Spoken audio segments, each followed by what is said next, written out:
Hi guys, welcome back to the channel. और आज की वीडियो बाकी वीडियो से बहुत ही डिफरेंट होने वाली है। ये वीडियो ना तो कोई आर्ट रिलेटेड वीडियो है या फिर ना ही कोई बुक से रिलेटेड वीडियो, बल्कि ये बहुत ही डिफरेंट वीडियो है। और वो डिफरेंट क्यों है वो मैं आप सबको बताने वाली हूँ। तो चलिए शुरू करते हैं। So guys, first of all मैं आपको बताना चाहूँगी कि इन माई पर्सनल लाइफ मैं राइट नाउ बीएड कर रही हूँ। तो हम लोग जो बीएड करते हैं उसमें हमको कुछ सेशनल फाइल्स मिलती हैं। ठीक है, तो जितने भी लोग यहाँ पे बीएड कर रहे हैं और ये वीडियो देख रहे हैं, तो आई होप कि वीडियो आप लोगों के काफ़ी काम आए, क्योंकि कुछ कुछ चीज़ें होती है इन फाइल से रिलेटेड जो बच्चे बहुत जल्दी समझ नहीं पाते। तो मैं अपनी पूरी कोशिश करूँगी कि ये वीडियो आप सबके लिए बहुत ही यूज़फुल रहे और आपको इससे कुछ ना कुछ आइडियाज़ या फिर कुछ ना कुछ हेल्प ज़रूर मिले। सबसे पहले हम लोग बात करेंगे कि जो बीएड होता है वो 2 ईयर कोर्स है, जिसमें हमारे फर्स्ट ईयर में हमें कुछ सेशनल फाइल वर्क मिलते हैं, जो कि ये रहे। आप देख सकते हैं ये मेरी फाइल्स हैं सारी। ये जो फाइल्स होती हैं ये कॉलेज की तरफ से ही आपको प्रोवाइड करी जाती हैं। These are the official files for you. मैं अब एक एक करके बताऊंगी कि हर फाइल का क्या काम होता है और क्या वो आपके कोर्स में हेल्पफुल होने वाली हैं। सबसे पहले बताओ कि जो सेट होता है ये टोटल 14 फाइल्स का सेट है। ये देखिए, ये टोटल 14 फाइल्स का सेट होता है और इसमें उन्हीं 14 फाइल्स को हम और भी छोटी छोटी कैटेगरीज में डिवाइड करने वाले हैं। तो चलिए सबसे पहले मैं आपको समझाती हूँ कि टास्क और असाइनमेंट की जो फाइल्स होती हैं उनका क्या काम होता है। बीएड फर्स्ट ईयर में आप देखेंगे कि आपके पास जो लोग स्पेशली यूपी से बीएड कर रहे हैं उन लोगों को ये फाइल्स ज़रूर मिलेंगी, ऐसी फाइल्स। और उन फाइल्स में जो ऑलमोस्ट सारे सब्जेक्ट्स होते हैं वो ज़्यादातर सेम होते हैं। तो जो 4 कंपलसरी सब्जेक्ट्स होते हैं फर्स्ट ईयर के वो होते हैं E101 which is contemporary India and education, then E102 philosophical and sociological perspectives of education, उसके बाद है E103 growing up as a learner, and जो लास्ट हमारा कंपलसरी सब्जेक्ट है वो है E104 teacher teaching and technology. तो ये 4 हमारे सब्जेक्ट्स होते हैं जो कंपलसरी होते हैं हर बच्चे के लिए। ये इन सब के आगे जो E101 102 लगता है ये एक्चुअली में सब्जेक्ट कोड होता है। कोई भी फाइल स्टार्ट करने का या फिर कुछ भी प्रेजेंट करने का एक तरीका होता है। फर्स्ट ऑफ ऑल आपकी स्टार्टिंग में एंट्रीज प्रॉपर होनी चाहिए, देन उसके बाद आपका इंडेक्स प्रॉपर होना चाहिए, फिलअप होना चाहिए। उसके बाद जो सबसे पहला पेज होगा वो हमेशा एक्नॉलेजमेंट का पेज होना चाहिए। एक्नॉलेजमेंट में आपको कुछ नहीं करना होता, सिर्फ लिखना होता है कि आप ये फ़ाइल जो है वो आपने कौन से प्रोफेसर को या फिर किस टीचर को आप एड्रेस कर रहे हैं और किन किन की हेल्प से आपने ये फ़ाइल बनाई है। लास्ट का जो पेज होता है वो हमेशा आपका बिब्लियोग्राफी का पेज होगा, हमेशा एवरी टाइम। आपने जहाँ भी जो भी रिसोर्सेज यूज़ करे हैं अपनी फ़ाइल को बनाने के लिए, आपको उन सारे रिसोर्सेज को यहाँ पे मेंशन करना होता है, जिससे कि पता चले कि हाँ आपका जो वर्क है वो पूरी तरह से यूनिक है। आपने जहाँ से भी हेल्प ली होती है अपना वर्क करने के लिए, चाहे वो कोई टीचर हो, कोई बुक हो, किसी का आर्टिकल हो या फिर ऑनलाइन कोई भी वेबसाइट हो, तो आपको वो चीज़ें यहाँ मेंशन करनी होती है। ठीक है, तो ये जो 2 चीज़ें होती हैं एक्नॉलेजमेंट और bibliography, these 2 pages are very very compulsory और बहुत ही प्रोफेशनल लगता है अगर आप ये 2 पेजेस को ऐड कर दें। साथ में आप चाहे तो एक कंक्लूजन का पेज भी होता है, वो मैं आने वाली फाइल्स में दिखाऊंगी, उसको भी आप ऐड कर सकते हैं जहाँ जहाँ पे आपको ज़रूरत लगे। तो चीज़ें ये हर फाइल में आपकी मस्ट होनी चाहिए। उसके बाद आपका अंदर कंटेंट राइटिंग आता है। ठीक है, तो ये जो फर्स्ट फाइल है ये टास्क एंड असाइनमेंट की फ़ाइल है कंटेम्प्रेरी इंडिया एंड एजुकेशन की।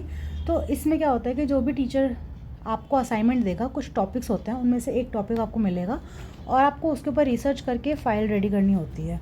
ठीक है, सेम ऐसे ही नेक्स्ट फाइल हमारी आती है philosophical and sociological perspectives of education. इसमें भी वही चीज़ होती है कि हमको मोस्टली फ़िलोसफिकल या सोशोलॉजिकल पर्सपेक्टिव से रिलेटेड असाइनमेंट्स मिलेंगे। वो असाइनमेंट कुछ भी हो सकता है, मतलब कोई कंपैरिजन हो सकता है या फिर किसी कोई केस स्टडी भी हो सकता है। वैसे अगर आप अपने कॉलेज का सिलेबस खोल के देखेंगे तो उसमें वो सिलेक्टेड असाइनमेंट्स का जो लिस्ट होता है वो ऑलरेडी गिवन होता है, आपको असाइनमेंट उनमें से ही मिलना होता है। ठीक है, ये थर्ड फाइल है हमारी growing up as a learner. ये बेसिकली हमारी साइकोलॉजी की फ़ाइल होती है। इसमें भी अब इन फाइल्स के अंदर हमने मेन काम जो भी किया है वो मैं एक एक करके आपको एक सेपरेट वीडियो बना के समझाऊंगी, ताकि आपको समझने में ज़्यादा आसानी हो और वीडियो हमारी ज़्यादा लंबी और ज़्यादा बोरिंग ना बने। ठीक है, तो ये हमने टास्क एंड असाइनमेंट्स की फ़ाइल यहाँ डिस्कस कर ली है। एक लास्ट और है जो कि है टीचर टीचिंग एंड टेक्नोलॉजी के ऊपर। ये भी हमारा कंपलसरी सब्जेक्ट है। इसकी भी एक हमारी assignment file same as it is उन्हीं की तरह बनेगी। पहला पेज एक्नॉलेजमेंट, लास्ट पेज हमारा बिब्लियोग्राफी। ठीक है, तो ये है हमारा पहला सेट ऑफ फाइल्स जो कि प्रॉपर हमारा कंपलसरी कोर्स के ऊपर है। ठीक है, उसके बाद आती हैं ये फाइल्स, इनका नाम है EPC। EPC मतलब एनहांसिंग प्रोफेशनल कैपेसिटी। सो इन फाइल्स में क्या होता है, इन फाइल्स में बेसिकली आपको क्रिएटिव वर्क जो होता है वो देखा जाता है कि आप कितना क्रिएटिव काम करते हैं और आप कौन सी चीज़ को कितना अच्छे से सीख रहे हैं। इसमें हमारी पहली जो 2 फाइल्स होती हैं, these are called EPC1 strengthening language proficiency. So ये 2 फाइल्स इसलिए होती हैं क्योंकि एक में हम इंग्लिश लैंग्वेज का काम करते हैं और एक में हम हिंदी लैंग्वेज का काम करते हैं।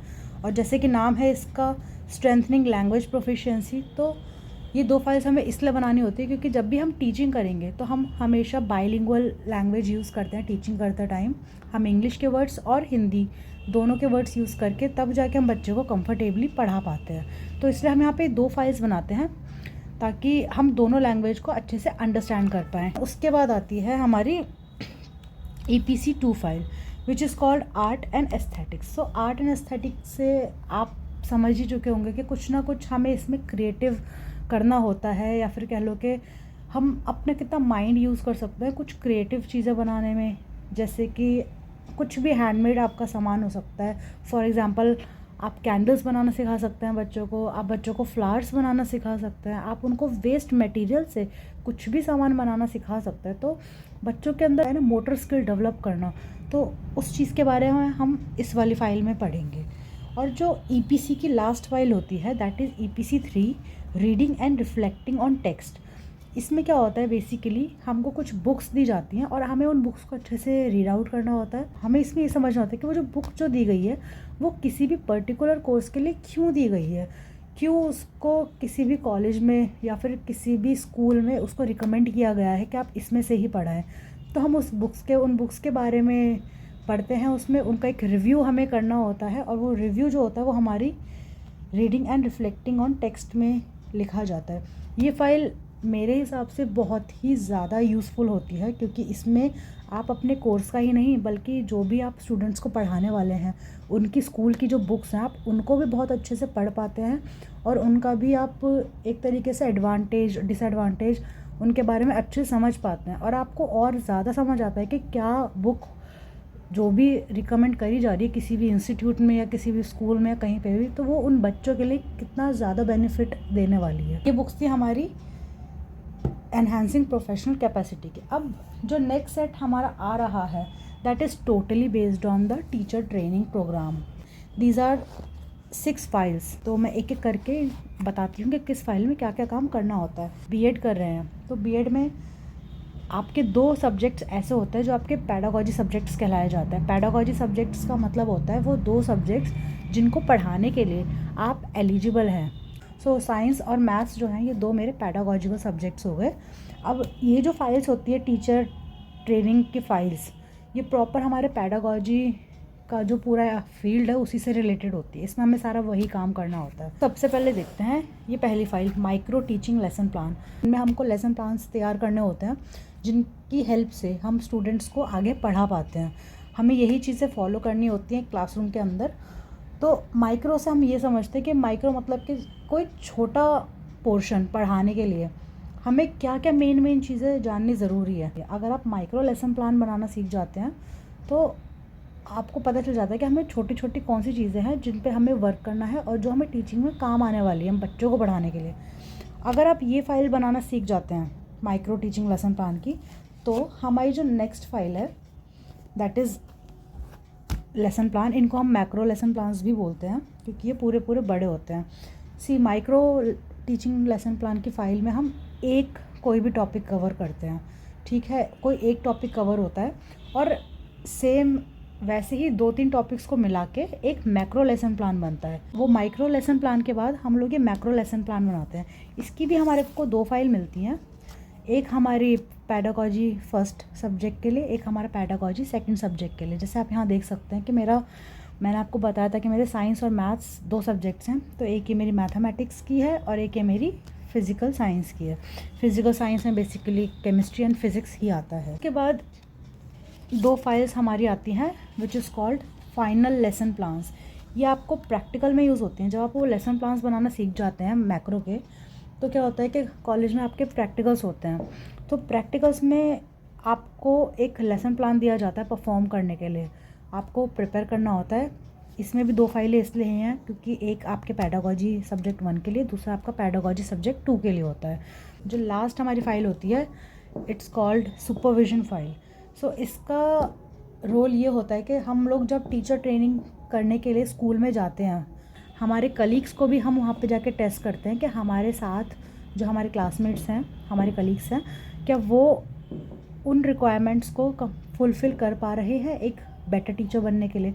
तो उनको जज करने के लिए और उनका पूरा का पूरा आप कह सकते हैं कि हम एक तरीके से उनको रिमार्क देने के लिए सुपरविजन फ़ाइल हमें मिलती है, ताकि हम ये वाली स्किल भी अच्छे से सीखें कि अगर हमें किसी का इवैल्यूएशन करना हो हमारे टीचिंग कैरियर में, तो हम कैसे करेंगे। तो हमें वो सारे मेजरमेंट्स पता होने चाहिए कि इवैल्यूएशन करने के लिए क्या क्या चीज़ें ज़रूरी होती हैं।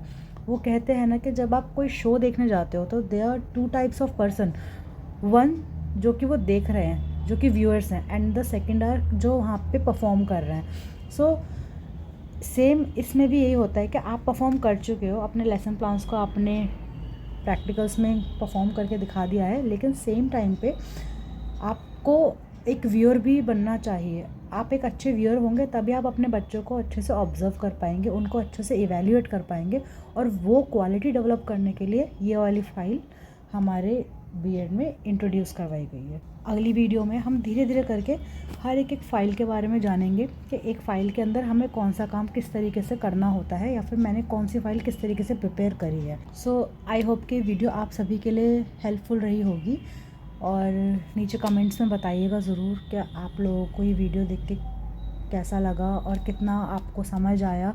और अगर किसी को कोई भी प्रॉब्लम है या फिर कोई भी मुसीबत आती है, कोई परेशानी होती है इन फाइल्स को समझने में, इनको बनाने में, या फिर कुछ भी फर्स्ट ईयर बीएड से रिलेटेड, तो आप मुझे मेरे इंस्टा पे डीएम भी कर सकते हैं, चाहे तो आप नीचे कमेंट्स में अपनी बात लिख भी सकते हैं।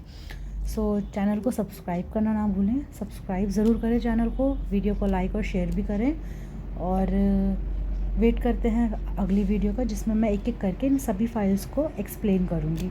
So thank you guys, thank you so much. मिलते हैं नेक्स्ट वीडियो में।